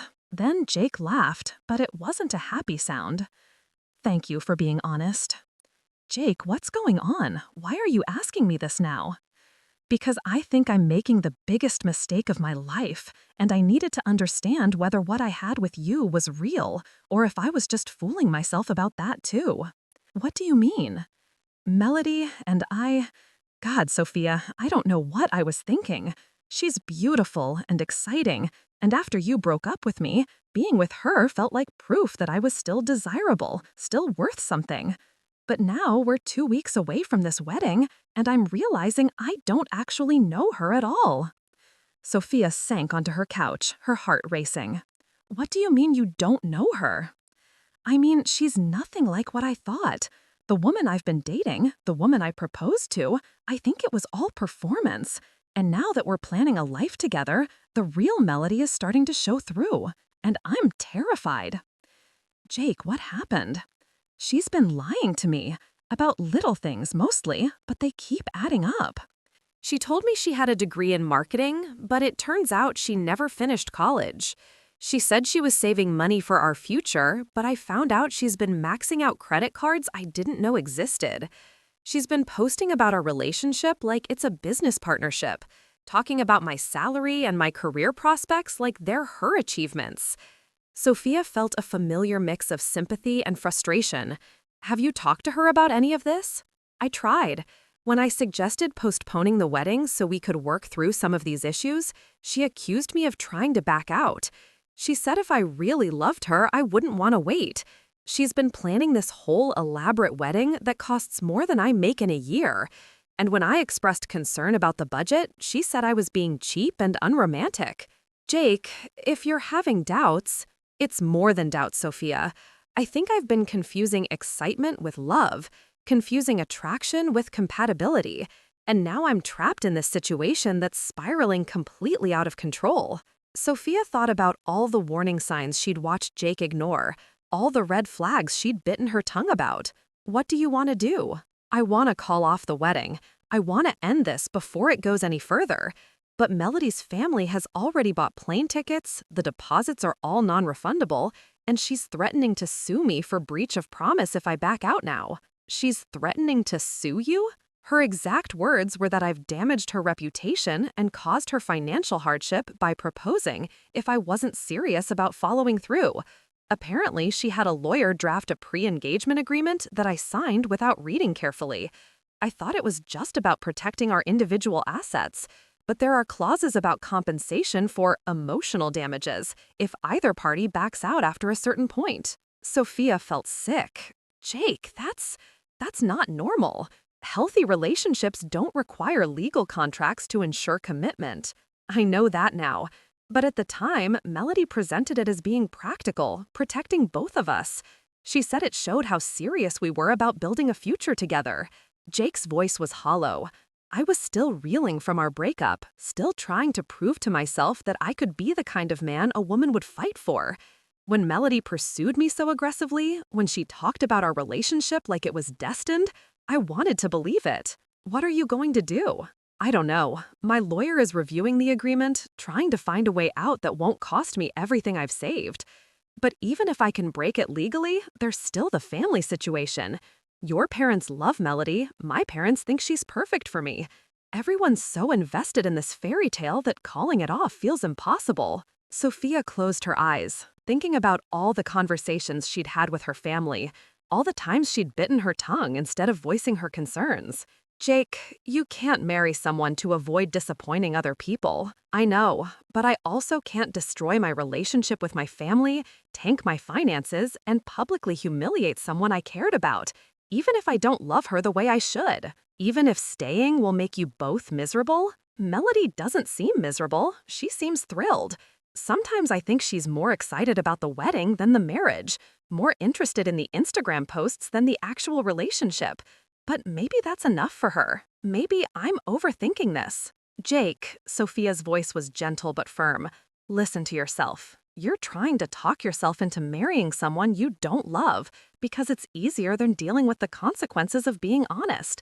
That's not fair to either of you. What if you're wrong? What if this is just cold feet and I'm sabotaging something good because I'm scared of commitment? Do you think I was wrong to break up with you? The question seemed to catch him off guard. No, he said slowly. No, you were right. We weren't right for each other, even though we looked good on paper. Then trust that same instinct now. If something feels wrong, it probably is. They talked for another 20 minutes, Jake laying out all his fears and concerns while Sophia listened and offered what support she could. When they finally hung up, she felt drained and worried. She could hear in Jake's voice that he knew what he needed to do, but she wasn't sure he'd have the courage to do it. She called Ethan immediately, needing to hear his voice, needing the grounding presence of someone who understood both her and the impossible situation that was unfolding. Jake called, she said as soon as he answered. He wants to call off the wedding. Are you surprised? No, but I'm scared for him. Melody has him trapped legally and emotionally. He's convinced that backing out will ruin his life. Maybe it will, Ethan said quietly. Sometimes doing the right thing is expensive. Sometimes it means disappointing people you care about and facing consequences you'd rather avoid. But the alternative is worse. What alternative? Spending the rest of his life pretending to be happy with someone who sees him as a trophy instead of a partner. Living a lie that gets more complicated every year. Sophia thought about the conversations she'd had with Melody, about the way her sister talked about Jake like he was an achievement she'd unlocked rather than a person she loved.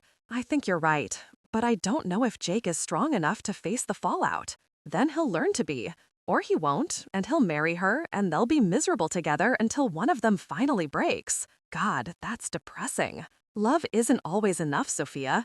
Sometimes people choose security over happiness, or image over authenticity. We can't save them from those choices. That weekend, Sophia got her answer about what Jake had decided. She was having brunch with Ethan at a cafe in Wicker Park when her phone exploded with notifications. Text messages, missed calls, social media alerts, all coming in rapid succession. The first text was from her mother. Call me immediately. There's been a family emergency. The second was from Melody, a single word. Traitor. The third was from Jake. I did it. I told her this morning. Thank you for helping me find the courage to be honest. Sophia opened Instagram with trembling fingers and immediately saw what had caused the chaos. Melody had posted a series of photos from their engagement shoot, but now the captions told a different story. Instead of celebrating their love, they documented Jake's betrayal and abandonment, painting him as a heartless monster who had led her on and destroyed her dreams of happiness.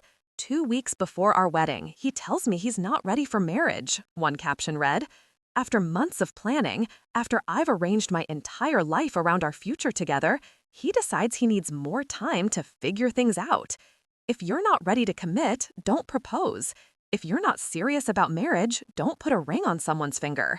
Some of us actually believed in forever. The posts were carefully crafted to generate maximum sympathy, showing Melody in her wedding dress during fittings, pictures of venue preparations, screenshots of vendor confirmations.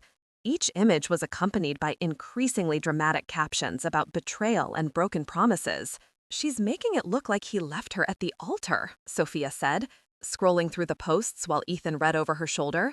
Classic manipulation tactic. Control the narrative before the other person can defend themselves. Sophia's phone rang. Her mother's name appeared on the screen, and she answered reluctantly. Sophia, what did you do? Her mother's voice was sharp with accusation. What do you mean? Jake Morrison called off the wedding. Melody is devastated, completely heartbroken.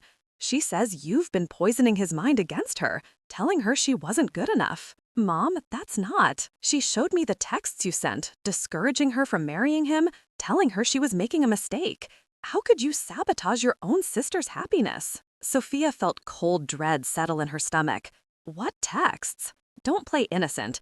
The messages about how Jake wasn't the right man for her, how she was rushing into marriage too quickly? Melody said you've been working against this relationship from the beginning. Mom, I never sent any texts like that. I was concerned about the timeline, yes, but I never tried to break them up.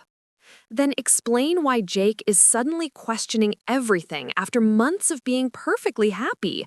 Explain why he's asking for space and time when the wedding is 2 weeks away. Before Sophia could respond, another call came through. Jake's name appeared on her screen, and she quickly switched lines. Jake, thank God. My family thinks I convinced you to call off the wedding. Melody is telling people I sent her texts trying to break you up. She's been lying about a lot of things, Jake said grimly. I'm at my lawyer's office right now, going through that pre-engagement agreement. It's even worse than I thought. She's essentially entitled to compensation equal to 6 months of my salary if I break the engagement within 30 days of the wedding. That's insane. It gets worse. I found out she's been telling vendors that I'm covering all the costs, signing contracts in my name without my knowledge.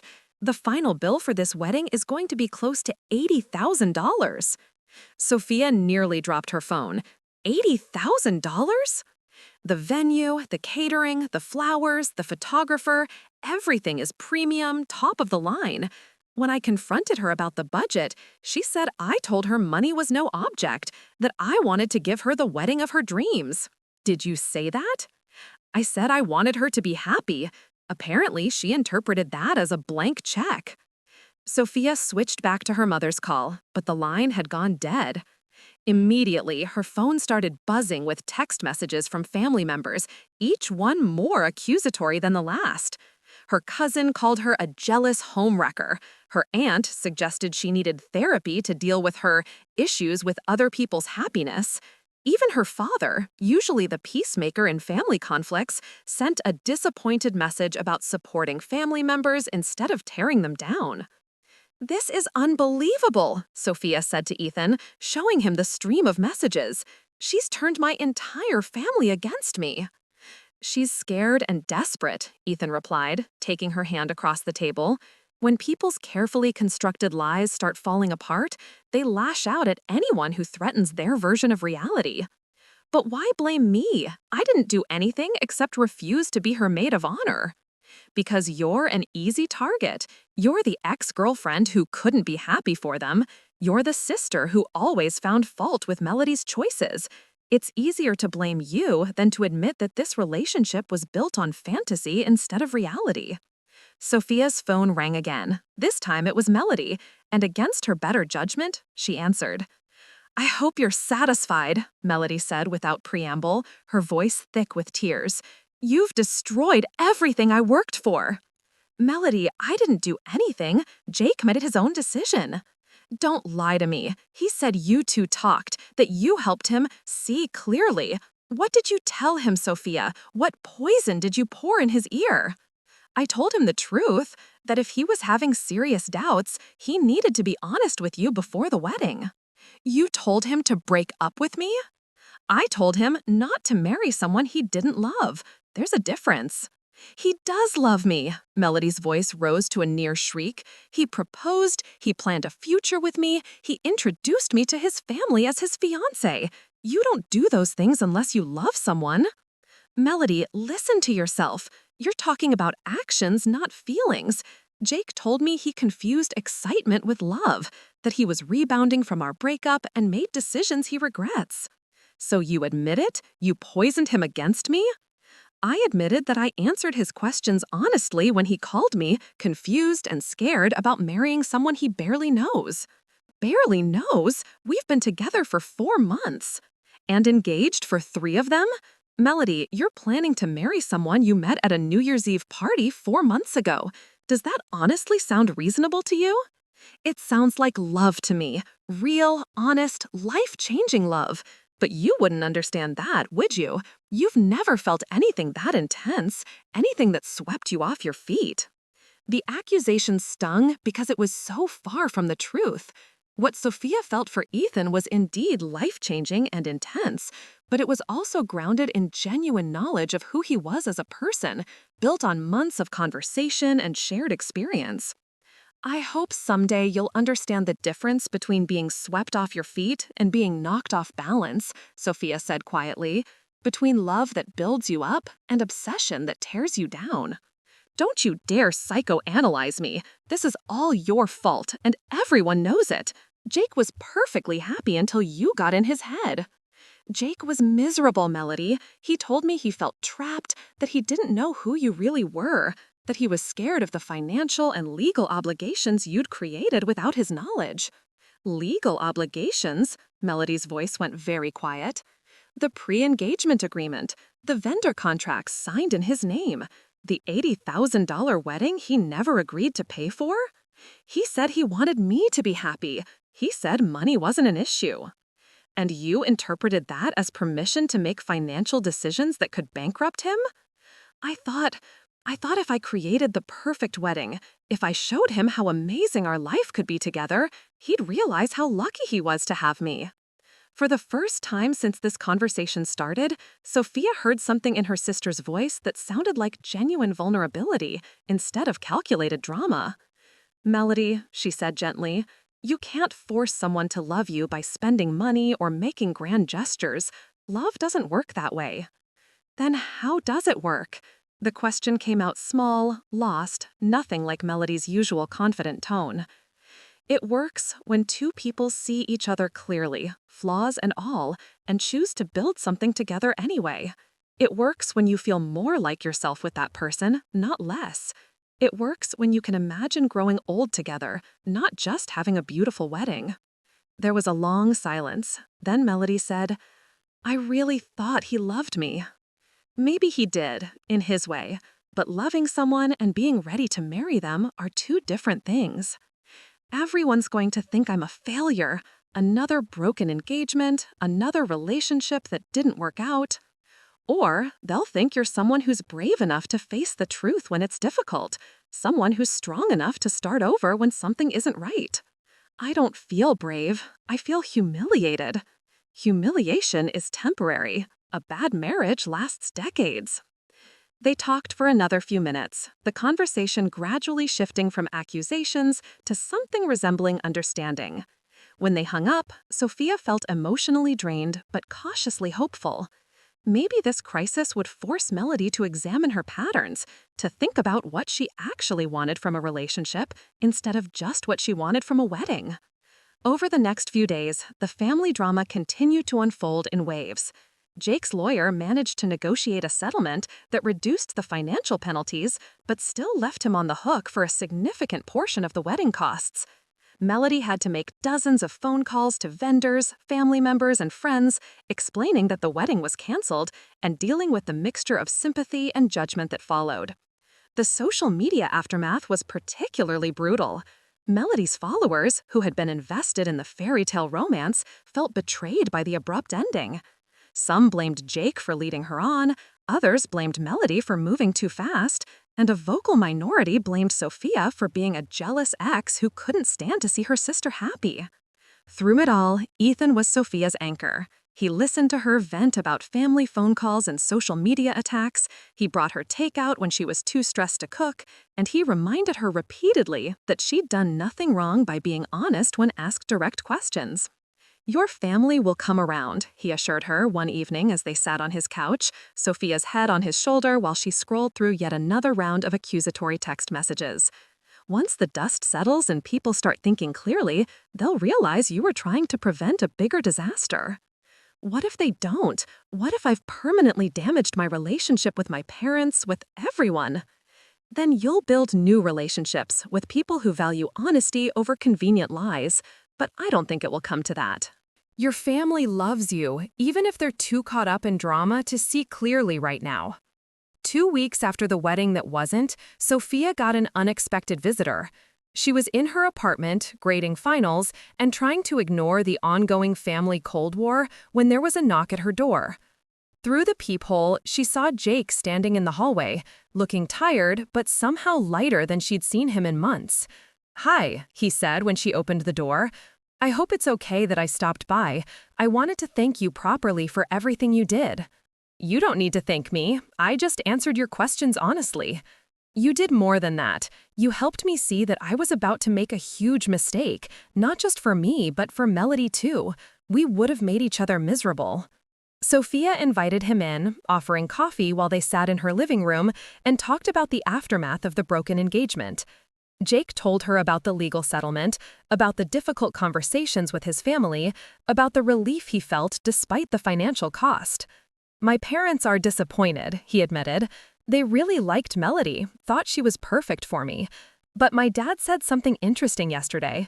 He said sometimes the most expensive mistakes are the ones you don't make. How is Melody handling everything? Better than I expected, actually. She's taking some time to travel, doing some soul searching. She sent me a text a few days ago, apologizing for the legal complications, saying she understood why I couldn't go through with it. That's progress. I think so. I think we both needed this wake-up call. Jake paused, looking around Sophia's apartment with its warm, lived-in feel. You seem really happy here, really settled. I am. I'm glad. You deserve someone who sees how amazing you are. He stood up, heading toward the door. Oh, and Sophia? Ethan's a lucky man. After Jake left, Sophia sat in her apartment feeling like a chapter of her life had finally closed properly. The drama wasn't completely over. Her family relationships would take time to heal, and Melody would need space to process her own lessons from this experience. But the immediate crisis had passed, and she was free to focus on building the life she actually wanted. That evening, Ethan came over with Chinese takeout and a bottle of wine, settling in for what had become their Friday night tradition of cooking together and talking about their weeks. As they sat on her couch afterward, sharing lo mein and planning their weekend, Sophia felt a deep sense of contentment wash over her. I love this, she said suddenly. The Chinese food? Because I have to say, this place has really grown on me. No, this, us, the way we fit together. She turned to face him more fully. I love that we can talk about anything. I love that you make me want to be braver, more creative, more honest. I love that when my family was being impossible, you didn't try to fix it or minimize it, you just supported me through it. Ethan set down his wine glass and pulled her closer. I love you too, all of you. Your stubborn streak, your overthinking, your tendency to put everyone else's needs before your own. Those don't sound like positive qualities. They are when they come from someone with a good heart. Your stubbornness means you don't give up on people or principles that matter to you. Your overthinking means you consider how your actions affect others. Your selflessness means you're willing to sacrifice for the people you love. Even when it gets me in trouble with my family? Especially then. It would have been easier to just go along with the wedding, to keep quiet about your concerns and let Jake and Melody figure it out for themselves. But you cared too much about both of them to watch them make a mistake that big. They made love that night with a tenderness that felt different somehow, deeper and more connected than even their most passionate encounters. Afterward, lying in the dark with Ethan's arms around her, Sophia thought about the journey that had brought them to this moment. All the careful pretending, all the months of denying her feelings, all the complicated family drama. It had all led to this sense of rightness, this feeling of being exactly where she belonged. 6 months later, Sophia finished the first draft of her novel. It was a story about a woman who learned to choose authenticity over approval, who found the courage to pursue what made her happy instead of what made her safe. Ethan read it in one sitting, staying up until dawn to finish it, then waking her with coffee and toast and tears in his eyes. It's beautiful, he told her. It's honest and complicated and real, exactly like you. The book would eventually be published, would win a small literary award, would help Sophia transition from high school teaching to adjunct college instruction with more time for writing. But that morning, sitting in bed with the man she loved, hearing him praise something she'd created from her own experience and imagination, felt like victory enough. Melody came to visit that fall, tanned and thoughtful after a summer spent traveling through Europe and Asia. She looked different, more relaxed, less concerned with projecting perfection. She and Sophia talked for hours about relationships and expectations, about the difference between wanting to be loved and wanting to be seen. I think I was trying to collect experiences instead of having them, Melody admitted over dinner at a quiet restaurant near Sophia's apartment. The perfect boyfriend, the perfect wedding, the perfect life. Like they were achievements I could unlock instead of things I had to build with another person. What are you going to do differently now? Take time to actually know people before I decide I love them. Stop trying to force timelines that don't make sense. Maybe try being alone for a while and figuring out who I am when I'm not performing for someone else. It wasn't a complete transformation. Melody was still Melody, still drawn to drama and grand gestures. But there was a self-awareness there that hadn't existed before, a willingness to examine her patterns instead of just repeating them. The family relationships healed slowly but surely. Sophia's parents eventually admitted they'd been caught up in wedding excitement and hadn't asked the right questions about whether Jake and Melody were truly compatible. Her extended family stopped sending accusatory texts and started sending invitations to holiday gatherings again. Jake, meanwhile, began dating someone new, a fellow consultant he'd met through work, someone who shared his interests, timeline, and vision for the future. When Sophia met her at a mutual friend's birthday party, she could see immediately that this relationship was built on different ground. They talked easily together, laughed at each other's jokes, seemed genuinely interested in each other's thoughts and opinions. It was quieter than what Jake had had with Melody, less dramatic, but infinitely more sustainable. A year after the wedding that wasn't, Sophia and Ethan moved in together, combining her books with his art supplies in a sunny two-bedroom apartment that had enough space for both a studio and a writing nook. They adopted a rescue dog who liked to sleep across both their feet at night, started hosting dinner parties for their friends, and began talking casually about the future in a way that felt natural rather than forced. One evening in late spring, as they walked along the lakefront path with their dog trotting happily beside them, Ethan stopped suddenly and turned to face Sophia. "I have something to ask you," he said, his gray eyes serious in the fading light. "Okay," Sophia replied, her heart picking up speed. "Do you think you could be happy with someone who gets paint under his fingernails for a living? Someone whose idea of financial planning is hoping his art sells well enough to pay rent? Someone who will probably never be able to afford the kind of life your sister was planning with my brother?" Sophia smiled, understanding what he was really asking. "I think I could be very happy with someone like that, as long as he's someone who sees me clearly, who makes me laugh, who challenges me to be braver and more honest, as long as he's someone I can grow old with, not just have beautiful moments with." "Good," Ethan said, pulling a small velvet box from his jacket pocket, "because I was hoping you'd want to marry someone exactly like that." The ring was perfect, not the biggest diamond or the most expensive setting, but a vintage piece he'd found at an estate sale, unique and thoughtful and chosen specifically for her. When he slipped it onto her finger, it fit like it had been made for her hand. "Yes," she said, before he'd even finished asking the question properly. "Yes, absolutely, completely yes." They were married 8 months later in a small ceremony at the Art Institute, surrounded by friends and family, in front of the Monet painting where they'd first really talked. Melody was Sophia's maid of honor, having earned the position through patience and genuine friendship rather than familial obligation. Jake was Ethan's best man, the two brothers having rebuilt their relationship on a foundation of mutual respect and understanding. The reception was held in Ethan's old warehouse studio, transformed for the evening with string lights and canvases that told the story of their relationship in paint and color. It wasn't the most expensive wedding or the most elaborate, but it was undeniably theirs, authentic, joyful, and full of people who genuinely celebrated their union. As they danced to their first song as husband and wife, Sophia thought about the journey that had brought them to this moment. The midnight kiss that had shattered her illusions, the months of careful honesty and patient building, the family drama that had tested their resolve, the quiet moments of discovery that had made everything worthwhile. "No regrets?" Ethan asked, spinning her gently as their friends and family watched from the sidelines. "Only one," Sophia replied, looking up into the gray eyes that had become her anchor and her adventure. "I regret that it took me so long to stop settling for less than this." "Well," Ethan said, pulling her closer as the song reached its crescendo, "we have the rest of our dives to make up for lost time." And as fireworks began to burst over Lake Michigan, not for New Year's Eve this time, but for the 4th of July celebration happening across the city, Sophia realized that sometimes the best love stories begin not with a dramatic moment of recognition, but with the quiet courage to choose authenticity over safety, truth over convenience, and the slow, steady building of something real over the quick satisfaction of something that merely looks perfect from the outside. Up next, you've got 2 more standout stories right on your screen. If this one hit the mark, you won't want to pass these up. Just click and check them out.